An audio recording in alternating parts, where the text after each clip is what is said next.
Let's talk about Cashapp, a mobile payment app mainly designed for people who want a fast and simple way to send, receive, and manage money without dealing with traditional banking complexity. It's especially popular in the United States among freelancers, friends splitting expenses, and users who prefer quick peer-to-peer payments. The core idea is straightforward.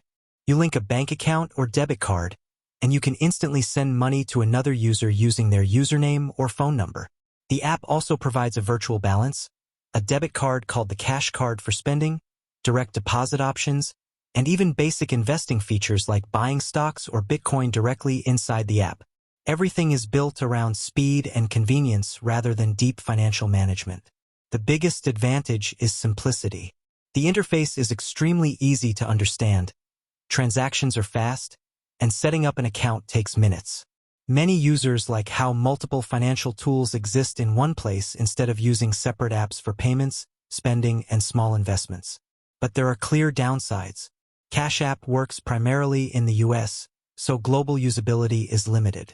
Customer support has received mixed feedback, and because transfers can be instant, mistakes or scams are harder to reverse. Fees can also appear when you choose instant withdrawals or certain services, which catches new users off guard. This app makes sense for casual personal payments, freelancers receiving small payments, or people who want lightweight financial tools without traditional banking processes. It's not ideal for international transfers or serious business operations. If you need fast everyday money transfers inside the US, it does the job well, but it's not a complete financial solution. Is it worth using? Yes, but only if you understand its limits.